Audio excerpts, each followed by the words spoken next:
Hey all, Scott here. You know, people don't get that anymore. Combining the words Scott, all, hey, and here just doesn't connect with modern word hearers. That's why I'm going to change up the first 4 words I say to everybody to be understandable to more people. Here, I have a lot of options to shift through.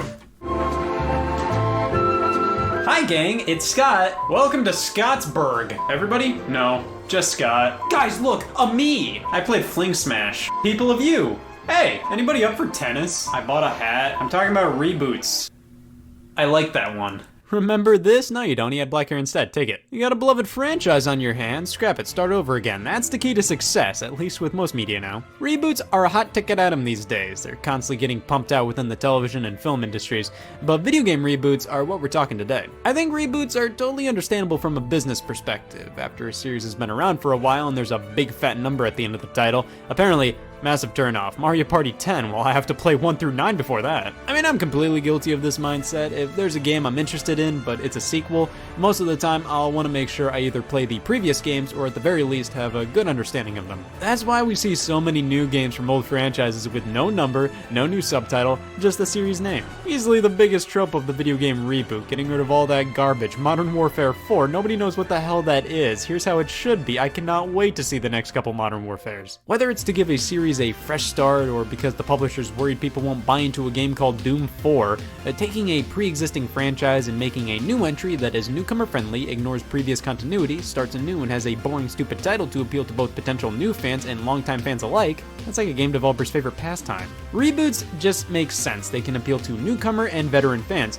However, they're susceptible to numerous problems, not retaining what made the franchise special in the first place, changing too much, ruining gameplay or characters. You have to find the right balance between keeping what made the series beloved to begin with and appealing to more people. And now reboots have been around for a while, especially with film, so it really isn't a new concept. However, I'd argue reboots in video games started to become more common in the Xbox, PS2, and GameCube era, but really started to become a thing the generation after that with the Xbox 360, PlayStation 3, and Wii. A lot of people were either just getting into gaming or getting back into gaming around that, so to rely heavily on previous titles wasn't gonna cut it. The Sonic continuity was too much to handle. Now this is a good starting point. Games would make a clean break with the title and just label something as the title of the series, so then more people would feel like they could pick it up. They didn't need prior knowledge, they could just start the series here, which is everything a reboot strives to be.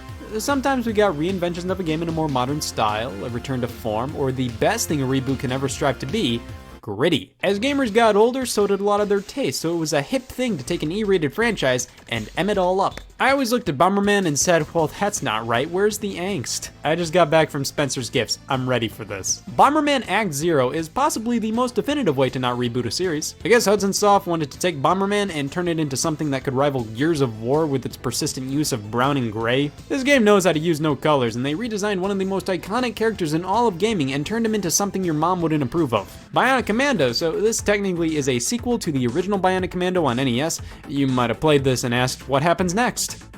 Well, obviously this. But its name is just Bionic Commando. It came out 20 years after the original. The tone is way more angsty. I think it's fair to call this a reboot. Well, I think it's just okay. The only thing I ever remember about this game is that it gave Nathan Spencer wife arm. What a twist. Your dead wife has been a part of your robotic arm throughout the entire adventure. That's something worthy of being on the back of the box. This was when Capcom was desperately trying to inject as much North America into their games as possible to appeal to audiences outside of Japan, which meant reboots. And with that, here comes DMC Devil May Cry, one of the most controversial reboots in all of video games. Not because it was necessarily bad or anything, it's alright, but it treated Devil May Cry's legacy just so poorly. Capcom enlisted Ninja Theory to develop the game rather than developing it themselves and pushed them to make the game the way it is to help DMC reach bigger audiences. That meant turning the main character Dante into the most generic looking video game protagonist out there. A lot of these reboots like to take all the character out of character designs and replace them with these college dropouts. I guess with a more generic looking character, I can relate to him more. See, that was why I could never get into Devil May Cry. I just couldn't relate to Dante. He had white hair. DMC was okay, it just felt like it was rebooting the series for reasons that made no sense, taking things that actually made the series unique and changing them because they thought those were the problems with the series. Turned out they weren't. And then Capcom released Devil May Cry 5, which ignored everything DMC did and was just a direct follow-up to Devil May Cry 4. Now, instead of being considered a reboot, DMC is more so considered an alternate timeline version of Devil May Cry now, mainly because it's hard to be a reboot to a series when the series just deboots back. Capcom was all about these reboots for a while. There was a Mega Man X reboot in the works that ended up being cancelled. Maverick Hunter, think of something along the lines of Metroid Prime, how that took a 2D game and went first person with it. Maverick Hunter was pretty much going to be a first person Mega Man X game, but much darker and grim. So imagine if the Bomberman X-Zero guys made a Mega Man X game. Honestly, I think this could have been okay, but I kinda doubt it was probably gonna be bad. I'm also thinking of this in terms of how well Metroid Prime turned out. Now that's a reboot done right. After a long hiatus, they took the Metroid series and threw it in a new dimension and perspective, while retaining what made Metroid Metroid. The development team of Maverick Hunter was made up of some people who worked on Prime, so I think this project had a bit more potential than some may say, but it was probably a good thing it was cancelled. This was trying to take X and turning him into something like Master Chief. I get why they redesign characters like this, to get rid of that cartoony, kinda cutesy vibe and truly make a Mega Man game that you'd be proud to say you played last night at school. But a lot of the people who are only interested in the dark, gritty, mature games aren't really open to trying new things, and thus they aren't guaranteed to give a piss about a gritty Mega Man X reboot. And just saying that out loud, what guy who only plays dark and gritty mature games would actively care about a Mega Man X reboot? On top of that, something like this is less likely to appeal to actual Mega Man X fans because it's so radically different from the original games. I think it's fair to say, while I think this game may have had some potential, it would have flopped hard commercially, I guarantee. How about a gritty reboot of a World War II shooter? If you want grit, you can always take a look at EA's Medal of Honor reboot in 2010. The original Medal of Honor games were pioneers of the modern first-person war shooters. Then EA asked, you know Call of Duty? Medal of Honor 2010 has absolutely none of its own spunk. It really gives you no reason to play it in comparison to something like Call of Duty. It did get a sequel, Medal of Honor Warfighter. That subtitle can be used with almost any FPS. Of course, there are reboots that have no business existing. You know who needed a completely new origin story? Spyro the Dragon. The kids wouldn't understand any of this. He needs a head. However, reboots can be good, I swear. God of War PS4 is one of the most radical reboots out there. It took a hack and slash franchise with a fixed camera and made a game that defied all the odds and was not that. This is a weird reboot the more I think about it. So Kratos is still the main character, but God of War PS4 switches from the Greek mythology of the original series to Norse mythology, but apparently this is still the same Kratos. He just decided to change mythologies on us. I mean, sure. The reboot, however, is much more of a cinematic story-focused adventure game compared to the original titles. It's like most of the other first-party PlayStation games. While God of War PS4 still retains hack-and-slash elements, they're definitely toned down to make way for a much more character-driven story.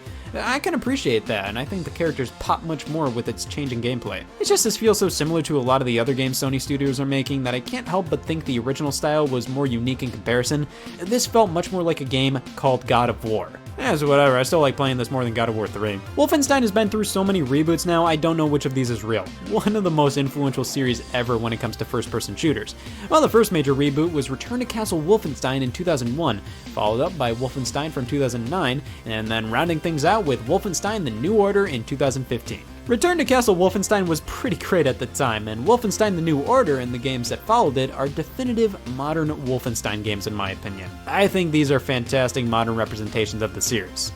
And something happened in 2009. Remember my opinion of Medal of Honor 2010? That kinda stays true with Wolfenstein 2009. This is such a nothing game, there's nothing that fun or remarkable about it. The Nazis did do some crazy stuff with gravity though. Carried some unusual munitions that canceled gravity when it detonated. Nope, Hitler. Guys, I finally started up Kid Icarus Uprising, and that means, yep, I finally lost use of my right hand. Kid Icarus was an NES title, which later got a sequel on the Game Boy, but that was it. And with Pit's inclusion in Super Smash Bros. Brawl, people started to question why this series never made it past the Game Boy. It seemed to have just as much potential as all the other series that started up around then. But then finally, Smash Bros. Director Masahiro Sakurai put his foot down and made a new Kid Icarus game himself that played nothing like a Kid Icarus game. It's fair to call Uprising a reboot because it basically treats itself as a brand new franchise rather than the third game in the series. Sure, there are characters and enemies and some plot lines from the first two games, but by and large, this was a completely new take on Kid Icarus, and it was one of the most thrilling arthritic experiences of my life. It's a good game I hate. It's held back by its annoying control scheme, but other than that, It's a great time. But that reminds me of a type of reboot that has a special place in my heart. The full-blown retro revivals, bringing back a retro game series in all of its old school glory. This was a huge trend that started in the 360 days. With the aid of digital distribution with Xbox Live Arcade, PlayStation Network, and WiiWare, it became totally viable to produce new games and old school franchises. You could whip them together on the cheap, charge them bucks for them, and throw them online. These were reboots in the sense that they went back to what people loved about these games originally and got rid of the extra junk added to later games. I'm just really fond of these types of games because they bring me back to the glory of Xbox Live Arcade. I miss this so much. Back when companies could just squeak out a remake of the original Bionic Commando, no wife arm included, Mega Man 9 and 10, Double Dragon Neon, Hydro Thunder Hurricane, Rocket Knight for like 10 to 15 bucks. There were so many revivals of classic games and it just brings me back to a much simpler time, when stuff like this was just far more common to get thrown online for a couple of bucks. Now, I mean, something like Bomberman R, yeah, if that released in 2008, it would be like 15 bucks max on Xbox Live Arcade. And now, you see, that's a little thing us people who are talking about reboots right now call bull. My favorites were always the Pac-Man Championship Edition games. These were definitely the reboot back to basics Pac-Man games after they experimented with 3D platformers for a while. God, dude, I wish these games counted towards caloric intake. I want to stuff my face with these things. They bring back the standard maze format for Pac-Man, but they bring all this modern spectacle to it all, alongside gameplay mechanics that wouldn't be possible in the 80s. However, these retro revivals didn't just start happening during this era. They've been the norm since, I'd say, the mid-90s, when they tried to take old school gaming icons and rebrand them for a new age. Space Raiders, a reboot of Space Invaders. Yeah, this is one of the most forgotten games in the GameCube and PS2 libraries. Finally, a Space Invaders the kids can get behind. They didn't think a Space Invaders game could have partial nudity. Thankfully, since then, they found much more appropriate ways to leverage the Space Invaders brand, but Space Raiders will always live on in my heart until I forget about it for a few years, i.e., in about 3 minutes.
If you really want to win this, we should do the freeze drive ritual!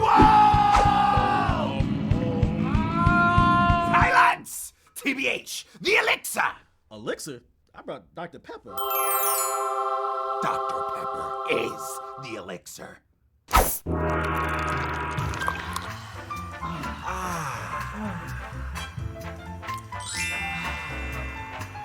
She'd moved to New York to follow a dream. Welcome to the Empire State. And then she's a victim of a violent murder. New York detectives have seen it all, You want to give that family justice? and only we can take you to the scene of the crime. The person who did this murder was very familiar with the Opera House. It takes a city of dreams to create these nightmares. It was a world-famous pizzeria. Does this have something to do with the mafia?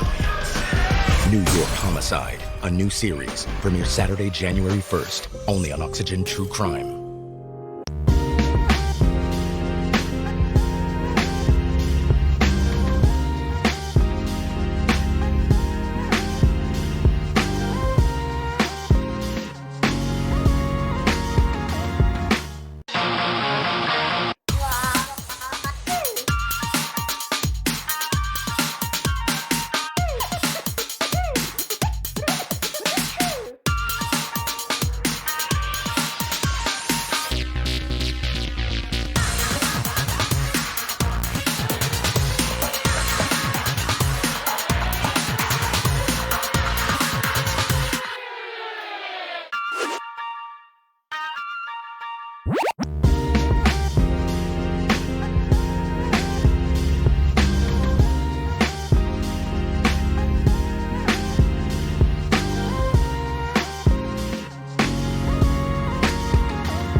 Ninja Gaiden is a solid example of a well-executed reboot of an old-school franchise. You go from tough-as-nails NES platformers to tough-as-nails hack-and-slashes. Yeah, it did get a genre change, but the spirit of Ninja Gaiden was still there. Now, one of my biggest pet peeves with reboots are the titles. I mean, if naming the 9th game in the Mortal Kombat series Mortal Kombat really got more people to buy it, okay. It's just when a new game is revealed and the title is revealed to be just the name of the series, I roll my eyes a bit. Now we have to start referring to these games by unofficial titles or following the title with a year or the system it's on. Mortal Kombat 9, Doom 2016, God of War PS4, Tomb Raider 2013, Punch-Out Wii. Those aren't the official titles, but that's just what we have to call them, and that's sort of annoying, especially when two games are completely different, yet have the same title. Saying, oh, I love Prey. That could mean anything. The title DMC Devil May Cry never made much sense to me marketing-wise. Like, DMC is kind of more of an abbreviation fans use to talk about the Devil May Cry games, so just calling the game DMC doesn't make much sense if they were looking to have this appeal to more people. I feel like it would have done better if they just straight up called it Devil May Cry. I adore Tomb Raider 2013, but the title being full out Tomb Raider doesn't feel the most fitting to me. You do raid tombs in the game, but it's not the main focus. I think it would have made more sense to just call it Lara Croft or something, because it's focusing on her origin story, and one of the last things I think of with this game is honestly the tomb raiding. Sonic the Hedgehog 2006. One thing I will never understand about this game is its name. They wanted this to be a fresh start for Sonic, so this is what Sonic was always meant to be. I don't get that because Sonic 06's gameplay is pretty similar to the Sonic Adventure titles. Why were they acting like this was Sonic's rebirth and deserved to be called simply Sonic the Hedgehog, when it was pretty much just a third Sonic Adventure? Plus, they re-released the first game on Game Boy Advance the same day, and that was just called Sonic the Hedgehog, and that was bad too! Sega had a lot of nerve to release two completely different bad games with the same name on the same day. The Punch-Out games. Alright, how many times can you reuse the same title? Can you just call the Wii one Punch-Out in the Face? However, sometimes I do think it's fair to use the generic series as a title, and when a series is gone for a long time, the lack of a subtitle or number kind of makes sense. I mean, why would you call Killer Instinct 2013 Killer Instinct 3? Most of the general population doesn't even know games called Killer Instinct 1 or 2 ever existed. Reboots can be seen as cash grabs or annoying to longtime fans. And they most certainly can be that, but I think we still gotta look at some of these from more creative perspectives. It can be incredibly frustrating and complicated to be tied to continuity from years worth of content, especially if current developers didn't work on previous titles in a franchise. A series can become worn out and beaten to death, but they still may have potential. The characters, the gameplay, the setting are all beloved, and you want to create more things around them, but you don't want to be tied down to the limitations of what came before. Sometimes it's okay to let go of the past and to tweak characters or settings or even completely change them while still retaining the heart of the original source material. That's how some of the greatest stories and characters of all time evolve. A story told hundreds of years ago changes over time depending on who's telling it. While reboots are kind of given a bad rep most of the time, I think a lot of it has to do with the terms reboot and revival being used to death these days. They're annoying to hear. I'd recommend using the terms reimagining or a new take when describing these types of installments. I think those terms have a lot less of a corporate, we're bringing back old you love because we don't have any original new ideas ourselves feel to them. Reboots can be groan-worthy sometimes, but I think they can be totally understandable and necessary. You can't make 20 installments of a game series called Need for Speed without like 5 reboots. You just can't.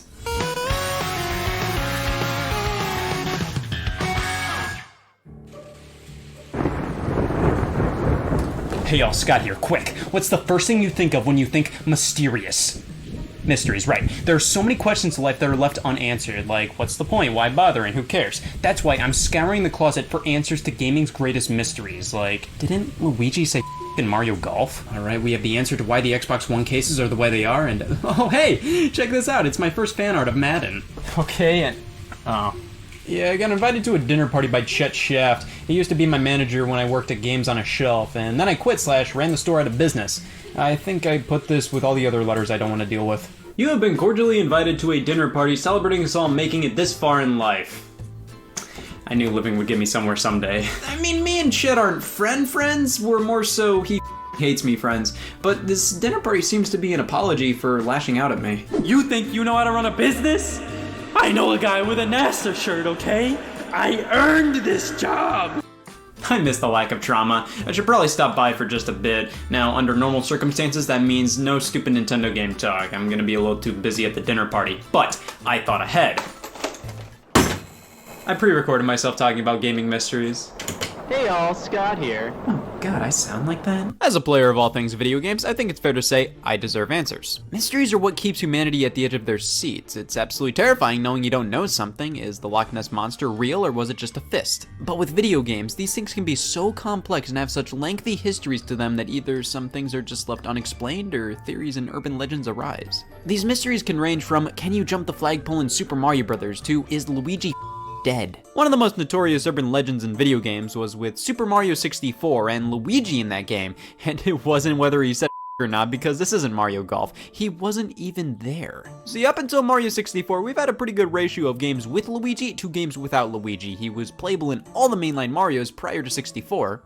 And then priorities shifted and Luigi wasn't playable. He didn't appear in the game whatsoever, not even mentioned. So of course speculation started to get a little wild, and I still have my picket sign from the protests. Why wasn't Luigi in Mario 64?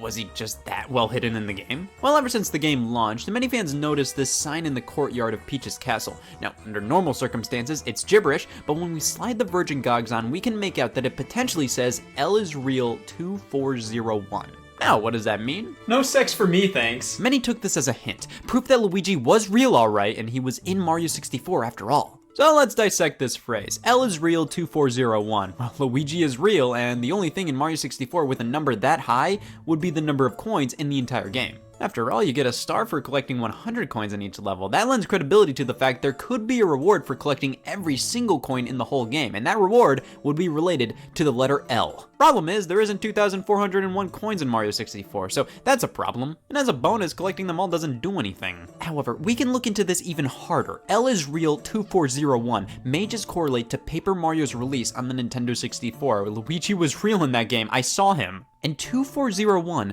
was the release date in North America. Kinda. So it didn't release on February 4th, 2001, it released on February 5th, 2001. Well, if this theory holds any truth, then Nintendo knew what the general release date of Paper Mario was gonna be back when Super Mario 64 released. That terrifies me. Why were they planning that far ahead? What were their goals? So why is L real 2401? I have no idea, and frankly, this blank is so blurry that you can come up with various other phrases it may look like. It's one of those things where since a lot of people were told it reads L is real 2401, that's what a lot of people see. I don't know what the Aka Room people's deal is. Luigi was planned for Mario 64 in a potential multiplayer mode, but was pushed off to the side. He was playable in the remake Super Mario 64 DS though. All of life's problems are solved when a character's playable in Mario 64 DS. Now, a lot of mysteries within gaming can be classified under conspiracy theories. Like, was Link dead throughout the entirety of The Legend of Zelda Majora's Mask? No. It was between this and the moon landing. I chose believing the less supported one. Majora's Mask is one dark Zelda title, and most dads would not let their daughters date this game. It's creepy, it's depressing, and many have discovered how the story of the game correlates with death, what happens before and after death, dealing with death, and many have theorized that Link himself was dead and the entire game is basically his afterlife. There are lots of theories like this in games, some of which have turned out to be true, like how Super Mario Bros. 3 was supposed to be a play. You see how it opens up with a curtain rising, various platforms cast a shadow and have bolts on them like they were constructed as part of a set. Whenever a level ends, it's almost as if Mario was running off stage. This was a fan theory for the longest time until it was actually confirmed by Shigeru Miyamoto. Now, if this was an actual play, I could sit down and watch. Who wrote this?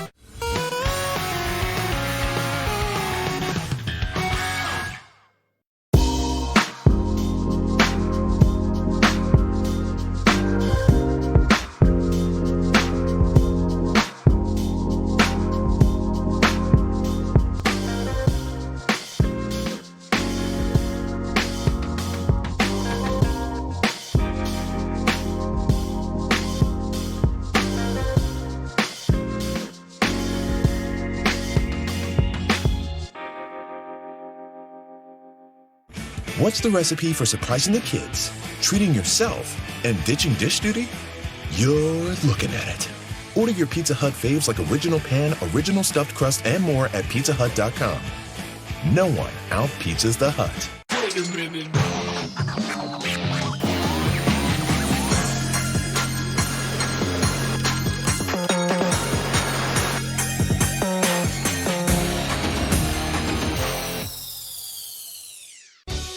5 breadsticks for my triple treat. 3 layers deep, 10 Cinnabon mini rolls to eat, and the pizza plus another pizza.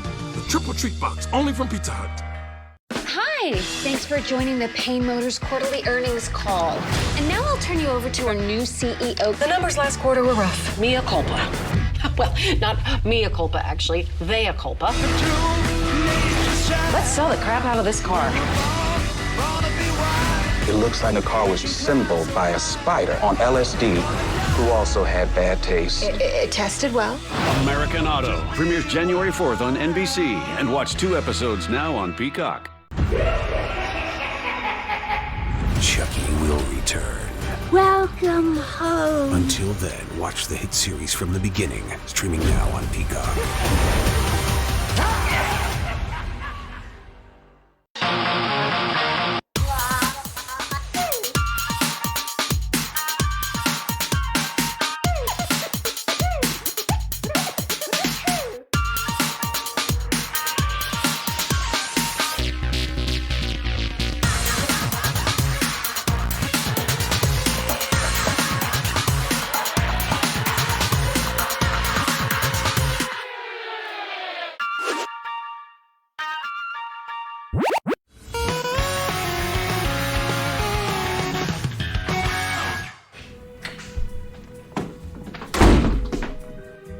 Oh, hey y'all, Scott Wozniak, dinner partier here. Jeb, vegan. Terry Lessler, veganer. Officer Steelwool, justice supporter. Rex Mose, school dance chaperone and historian. Wendy's employee. Oh, so how do you all know Chet? He was a former vegan, and he bought milk. That son of a bitch! I pulled him over for money laundering. I'm chaperoning his dinner party. He stole a Baconator. That son of a bitch! I tanked the store he managed, and he convinced me to quit one of the only jobs I ever had. Now I'm living off of unemployment checks in fear. Hi, Chet Shaft, former Games on a Shelf manager, current doer of all things nothing. Welcome to the Shaft Family Estate's first annual dinner party, my largest priority at the moment. Due to some prior obligations, I can't be there with you tonight, but please feel free to help yourself to an old Shaft family recipe.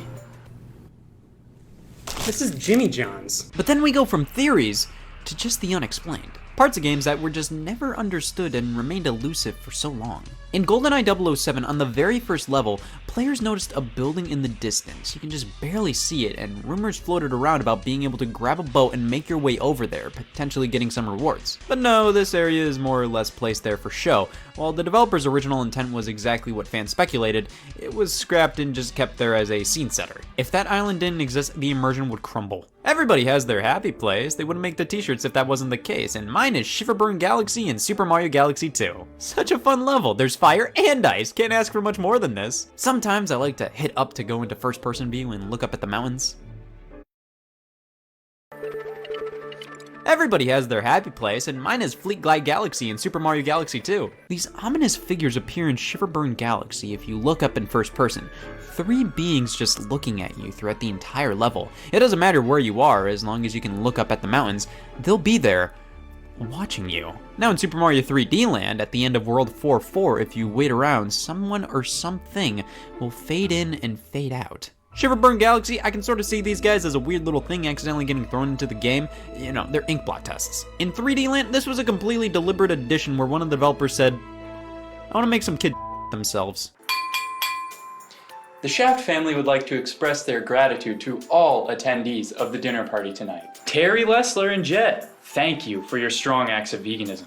Carrots wouldn't be the same without you. Rick Mose, without you, I wouldn't be an alcoholic. It's Rex! Officer Steel Wool, thank you for your years of service. Wendy's employee, thank you for your years of service. And Scott, without you, I wouldn't have lost my job at Games on a Shelf. Thank you, everybody. Please help yourself to a complimentary table knife and dig in.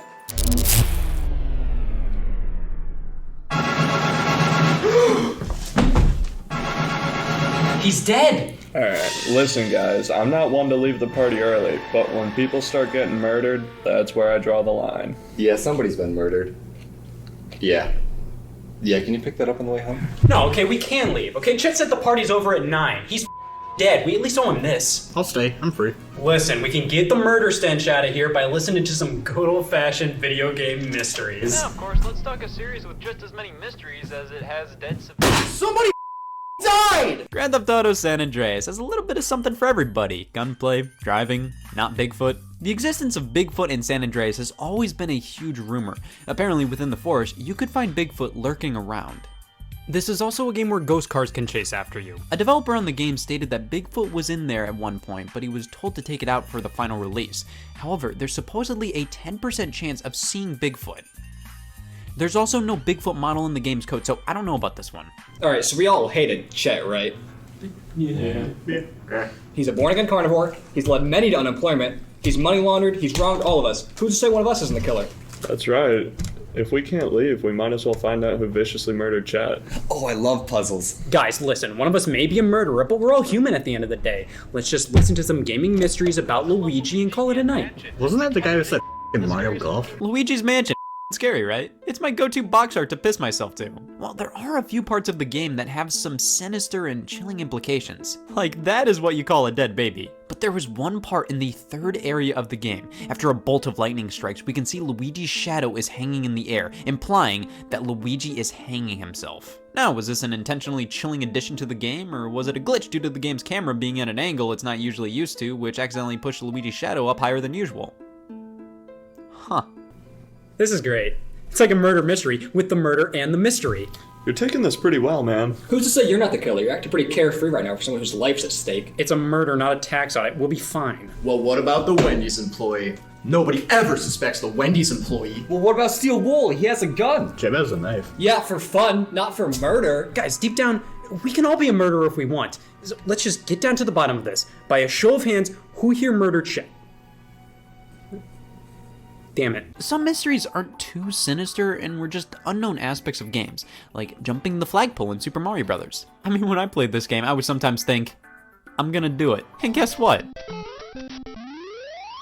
I've never been able to live that down. This game is engineered to make it hard to jump over the flagpole. I mean, it makes sense. What does anybody gain from that? Now, a famous level where you can do that is 3-3. With these platforms, it's more than possible to waste an afternoon. But the one people were always wondering about was World 1-1, the very first level. Is it possible? Yes, it is. You, Nintendo. It's all due to a glitch here. We gotta stand on this block here and wait for the Koopa Troopa to fall down the hole. Jumping up here at the right moment will hit him. Then he'll come back and we have to follow him to the end of the level while grabbing a mushroom. Then we jump at the right moment to jump off of him to get over the flagpole. There are lots of glitches that have their own mystery behind them, like with Pokemon Red and Blue with the Pokemon Missing No, which stands for missing number. It's a glitch where the game basically has no idea what Pokemon should appear, but it's kind of taken on a life of its own. People refer to Missing No as if it's an actual Pokemon when it's just a jumble of code. Super Smash Bros. Melee's Daisy trophy has a third eye on the back of her head. I mean, I wasn't expecting that, but I'm not surprised. Listen, maybe the murderer isn't one of us. Maybe the murderer is hiding somewhere in the building. We should split up into groups. That way, we can't all get murdered. I like it. Feeling lucky tonight. Okay, so if any of you die, you have to tell me, okay? Wait, look! It looks like whoever the killer is had dark hair. Well, good, that narrowed it down a bit. Final Fantasy VII features the death of Aerith. However, many rumors floated around about being able to stop that from happening and keep her in your party.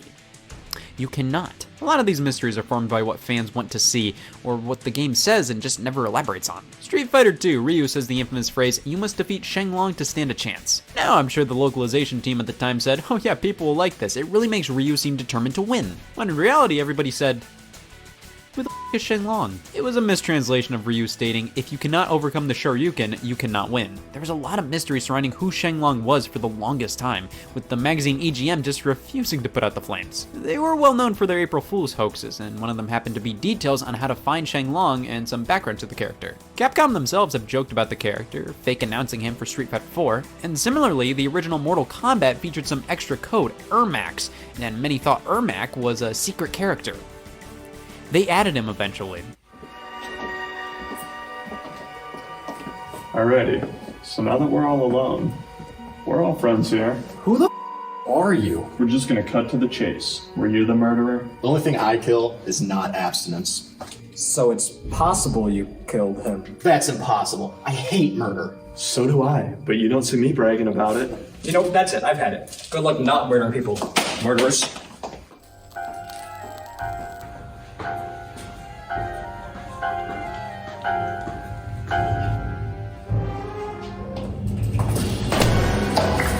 Tomb Raider was infamous for the rumor of the nude code, a secret cheat code that would make the character Lara Croft completely nude for players 13 and up. Yeah, that just doesn't work. Lara Croft was a sex symbol in gaming, and the idea of a PlayStation 1 character naked, well, who doesn't like that? The developers always teased fans about the code, making it obvious that it was very unlikely it actually existed, but never fully denying its existence either, obviously to keep people desperately wondering. It was later confirmed that a nude code never existed. Yeah, I know I might get murdered tonight, but I don't care. Who the ever thought this was real? I died.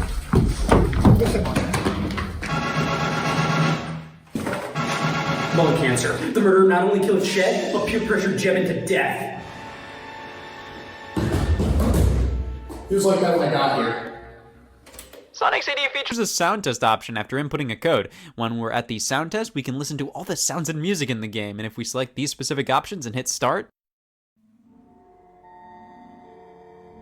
I just wanted to listen to music. This screen is infamous and incredibly bizarre. We have 24 Sonics with a human face. Somebody wanted this. Now, of course, with the mustache, it's obvious this is supposed to be Sonic fused with Mario. The Japanese text translates to Fun is Infinite, Sega Enterprises, image by Majin. Now, Majin apparently means the devil. I knew something was up with this game. In actuality, Majin refers to Masato Nishimura, as Majin was his childhood nickname, so it's fine. The screen is fine. I mean, it's not like the screen is gonna kill me at a dinner party or anything, so it's fine. It's a common saying. The Legend of Zelda: A Link to the Past's biggest mystery for many people was the existence of the Chris Houlihan room, a room named after the winner of a Nintendo Power contest. You can get to it in a few different ways, and it's just filled with rupees. Yeah, that's cool or whatever. I want to see him in Smash Brothers as much as the next guy, but what about a secret that's not only in a Zelda game, but numerous other Nintendo games as well? Totaka's song is a little ditty normally hidden in games composed by Kazumi Totaka. Luigi's Mansion, Mario Paint, Link's Awakening, Yoshi's Story, Mario Land 2, it's hidden in so many games. But there are a few games Totaka has worked on where it still hasn't been found. Many have thought the sound of the tennis ball hitting the racket in Wii Sports was Totaka's song. If you play each hit together, it may sound like it, but that may be due to your brain telling you to think it's playing Totaka's song. Weirdly enough, a game he straight up directed Wii Music apparently doesn't have Totaka's song in there at all. I mean, it may be hiding in there, but I think we know everything Wii Music ever had to say. It has nothing to hide. Pretty cool, right? Terry's dead. Great. Now there's only 4 people listening. Now there's only one thing more addictive than reading actual mysteries about video games. Nicotine? Reading fake mysteries about video games. The creepypasta is big here on the internet. It's all about using one of these to scare the out of some kids. These are internet scary stories, and lots of them have to do with video games. They almost always have to do with some kid buying a used copy of a game and it's haunted. There's disturbing imagery and weird things happening while playing the game. What the hell are these ghost priorities? Alright, we should just call the police already. We should just draw from a hat, figure out who's the murderer. Yeah, I'm getting real tired of trying to figure out who the murderer is. If somebody just wants to step up and be the murderer so we can all go home, I'm all for it. Alright, Scott, Steel Wolf. Rex, you're dead. But while creepypastas are fake mysteries about video games, how about real-life mysteries about video games? In 2007, Madden 08 released to the masses, but weirdly enough, it got prequels each year prior. Madden 1999 released and was the first one to do so without Uncle Madden on the cover. No. This one featured an athlete, and it's been a tradition for almost every athlete who made the Madden cover to soon after get injured. This is the Madden curse, and if we're not careful enough, it'll get us too. Who would have thought Madden on your chest could lead to injuries? Maybe there's a gas leak or something. Maybe that's why everybody's dying. Thanks, I was talking. It was you! Take off your mask, who are you? I never would have guessed! It's time you meet your end. Getting murdered is the least of my concerns right now. Why did you do it? Shet deserved it. He wandered. I was too shy to mention that I was the one that killed him, so I thought it'd be easier to kill everyone. Really? 5 homicides and that's your reason? Make that 6.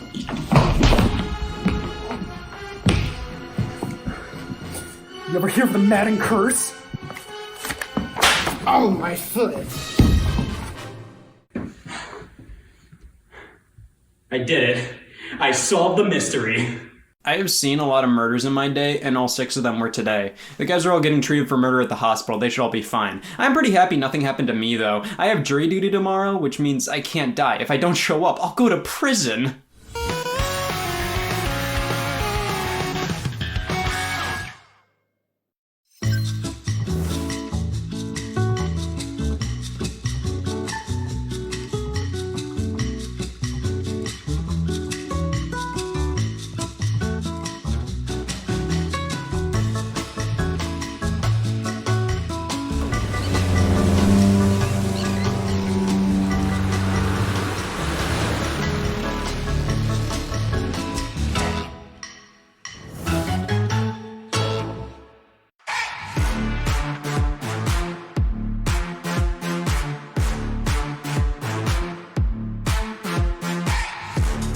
At SteelSeries, we make the headsets, mice, and keyboards that the world's best gamers win the most with. And we've been doing it since way back.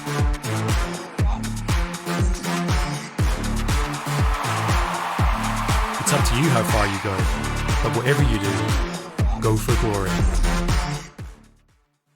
She moved to New York to follow a dream. Welcome to the Empire State.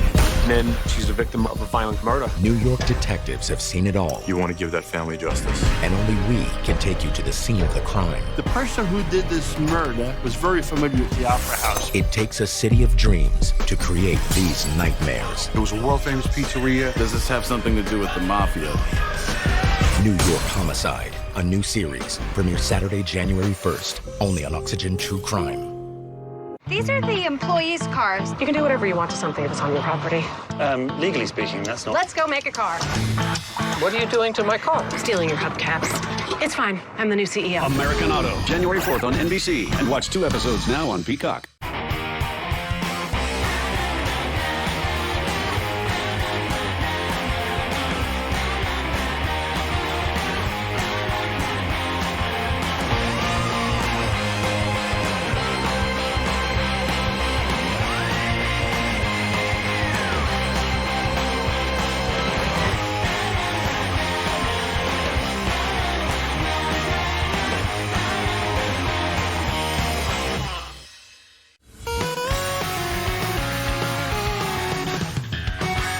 Hey all, Scott here. Oh, don't worry. This one's my primary Wii U, and these are my Wii U's in case I get lasagna on this one. Who doesn't love having, like, all the consoles in the world? You can play any game you like, they all have different sized power adapters and video cables, and they're all huge and take up so much room, and what is this, an electric bill?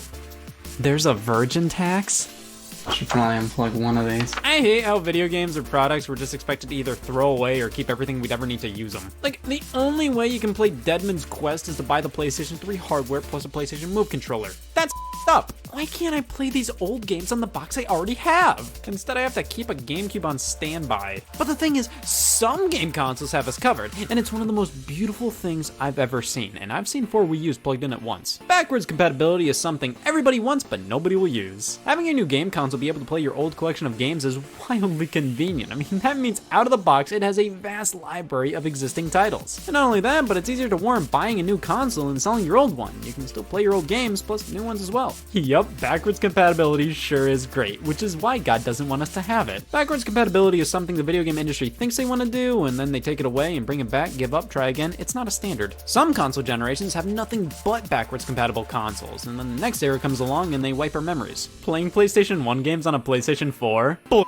That can't happen. I'm a man of science, not of God. Nobody wants to be told all these things they bought over the years are obsolete and can't be used anymore. One of the biggest movements I was a part of was when Apple changed iPhone plugs. So to get a new console where none of my old stuff works on it, that stings. I can't be alone with wanting just one box to play all games underneath my TV. I love the different consoles, the different designs, the characteristics of each device, but having all of my games playable through one HDMI cord is all I ever want. Some people might say, Scott, just buy a PC and get into PC gaming. Yeah, sure, when I learn the error of my ways. It's just so annoying that you have this one console that tries to be the all-in-one experience of bringing together the entire lineage of a company's library of games for previous consoles, to just have their next console throw it all away. In some cases, it makes total sense. The Nintendo Switch doesn't play Wii U discs. If it did, that would be horrifying. But many times, it just kind of feels like either a really stupid oversight, a lack of respect for history, or an excuse to resell old games. And the cries for backwards compatibility have been around for a while. Atari released the Atari 2600 and followed it up with the Atari 5200, an upgraded console that was bigger in every way and couldn't play your old 2600 games. Yes, buy this newer console in 1982 that has fewer games than your current one, and the games it does have are just updated versions of the games you already own. It may have better graphics, but why were you buying Atari for graphics? It was 1982, the word graphics wasn't invented yet. It was especially pathetic that Atari's new console couldn't play old Atari games when the competition was releasing adapters that allowed you to play old Atari games on their machines. Legal? Not really, but it wasn't strictly illegal. That's a bonus. This was the Peach Fuzz era of game consoles. Nobody knew where things lied legally, so the ColecoVision and Intellivision both had adapters you could buy that played most Atari 2600 games. Well, Atari couldn't just look pathetic.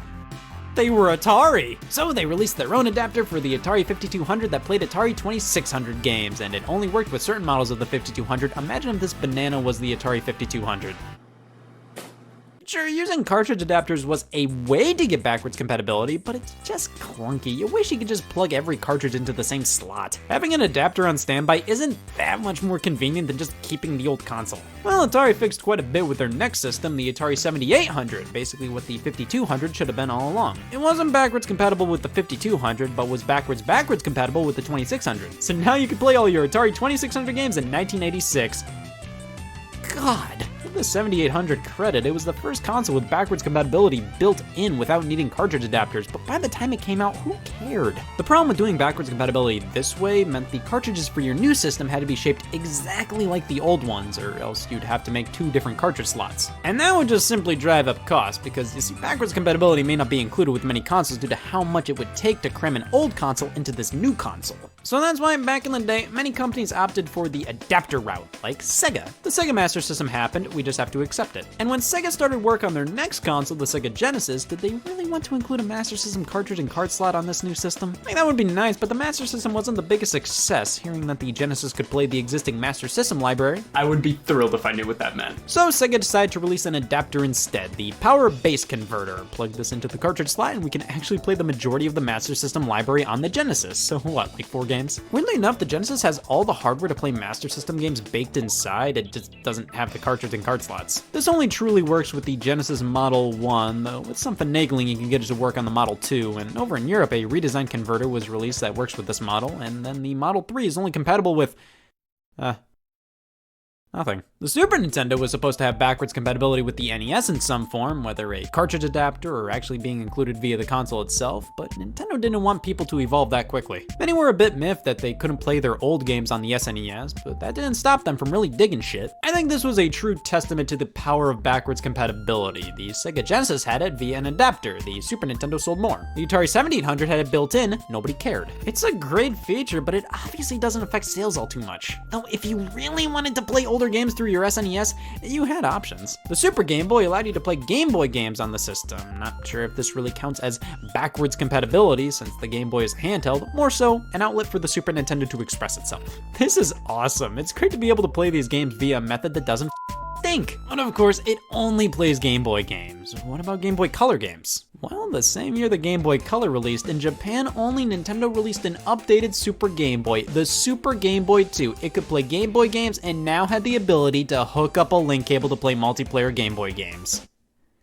Finally! And if you really wanted to play NES games on your SNES, there was an unlicensed adapter released, the Super 8 in 1995. Not a bad accessory considering it could play Japanese Super Famicom and Famicom games in addition to NES and SNES. Not fully ideal, I mean, it's unlicensed. The games don't run as good as they would be playing through the standard SNES slot or on a regular NES, but back in the day, this made things a bit more convenient. But this was when backwards compatibility came to a crashing halt. The mere fact game consoles moved over to CDs instead of cartridges meant there really weren't any feasible ways to incorporate support for the previous generation of consoles. Like, were you really going to include a cartridge slot on your fancy CD machine?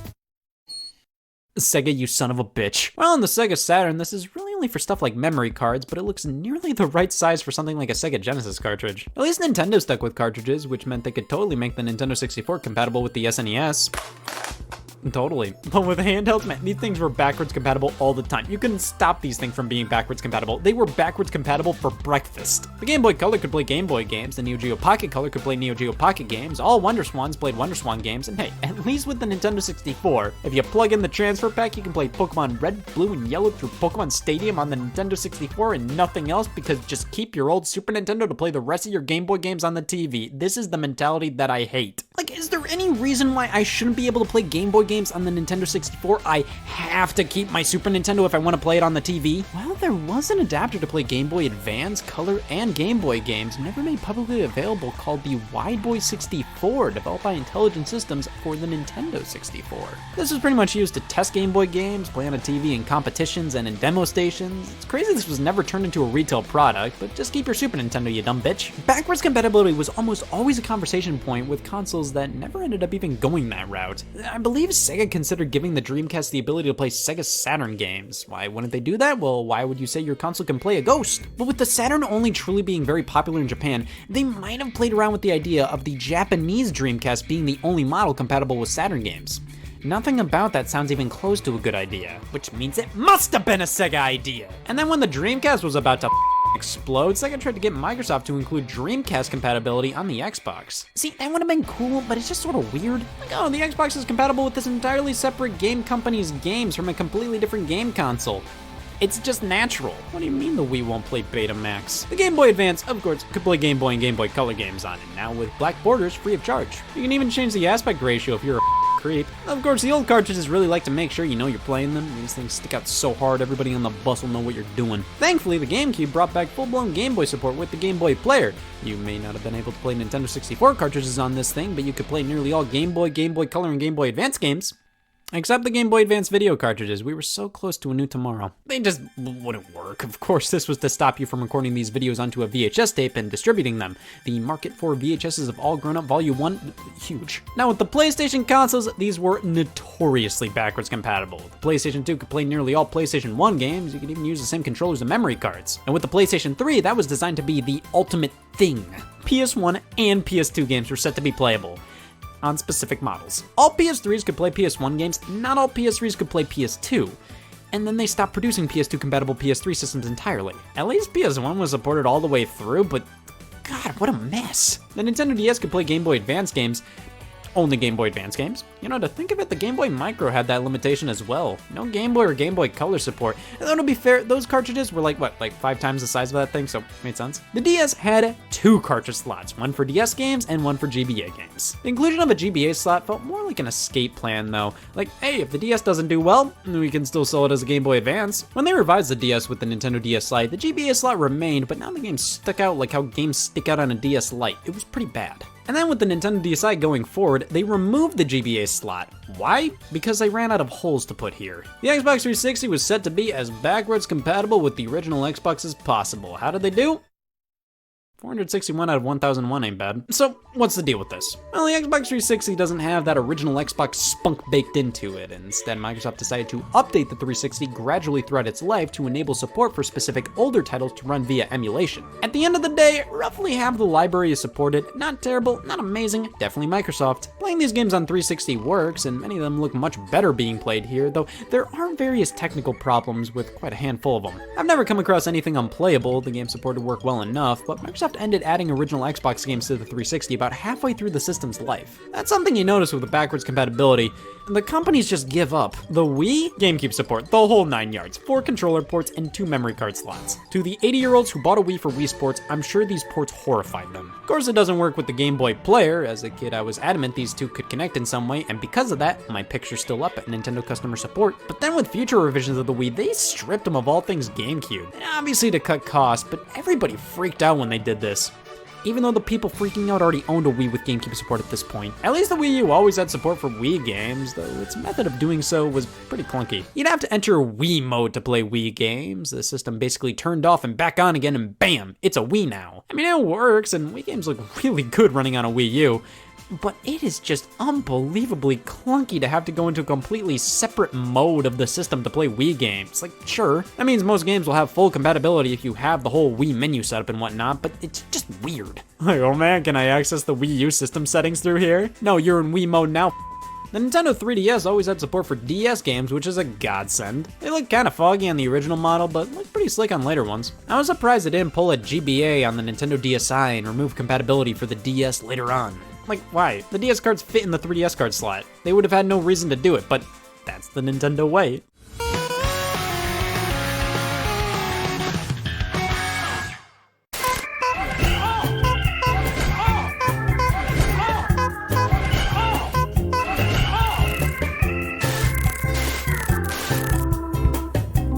See you soon. 5 breadsticks for my triple treat. 3 layers deep, 10 Cinnabon mini rolls to eat, and the pizza plus another pizza. The triple treat box, only from Pizza Hut. Freeze drive ritual!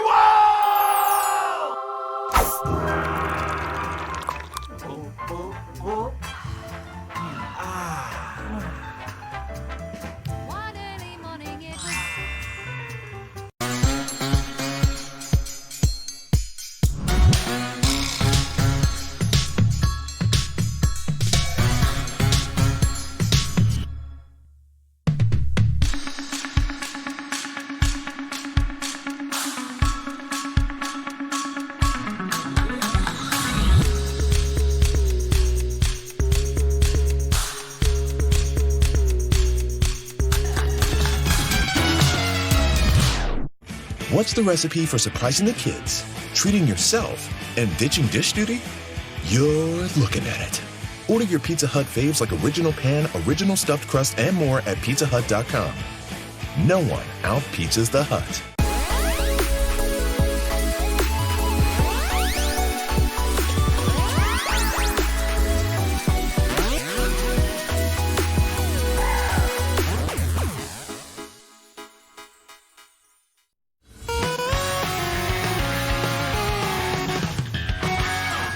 But see, with the PlayStation 4 and Xbox One, backwards compatibility was no more. It was announced pretty early on they wanted to shift over to a completely new architecture, and thus it would be incredibly costly to build in compatibility like that into these consoles. So like, I get it. It takes a lot of research and development to ensure all these old games work perfectly on the new system. Plus with the PS3, that was Funk City. It's incredibly hard to play PS3 games on anything but a PS3. So it made sense Sony didn't make that a priority. Because when backwards compatibility is offered, barely anybody takes advantage of it. People go, sweet, and then proceed to just play new games from there on out. It's a great selling point on the back of the box. Like I said, it's nice knowing all your old works on all your new, but it doesn't mean that much more than that to most people. But since the PS4 couldn't play any older games, the lack of backwards compatibility meant re-releases. They could repackage PS3 games on PS4 and make so much more money. I don't think that was the core reason why they didn't try to do backwards compatibility, but it probably persuaded them to not do it that much more. Oh, the PS4 can't play PS3 games?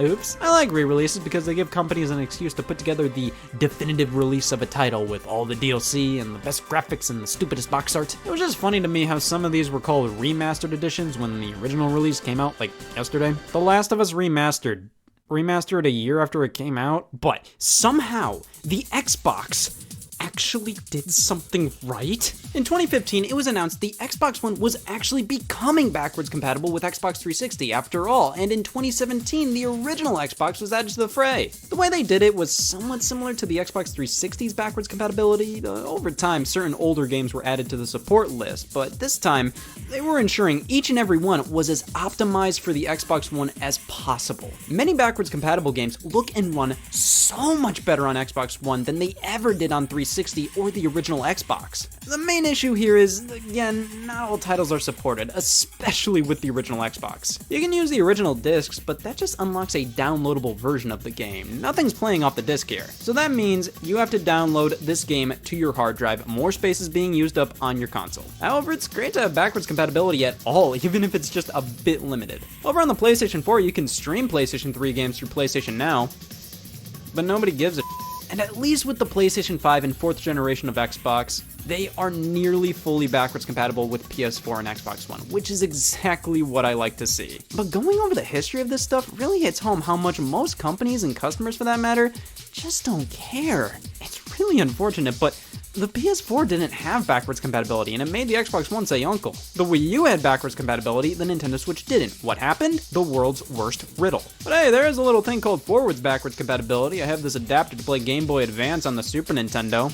This is amazing and stupid. And hey, a Genesis adapter for the Super Nintendo. Crossbreeding is finally in. Backwards compatibility is something that just doesn't get enough attention in the gaming industry. Most people don't care about it, it's obvious. Most of the best-selling consoles each generation don't include backwards compatibility. It's not a selling point to most people, and thus, most companies decide against including it. It's always appreciated, seldom utilized, and I think I just have to accept the fact that I'm never gonna get that all-in-one box I always wanted. There's always gonna be something holding backwards compatibility backwards.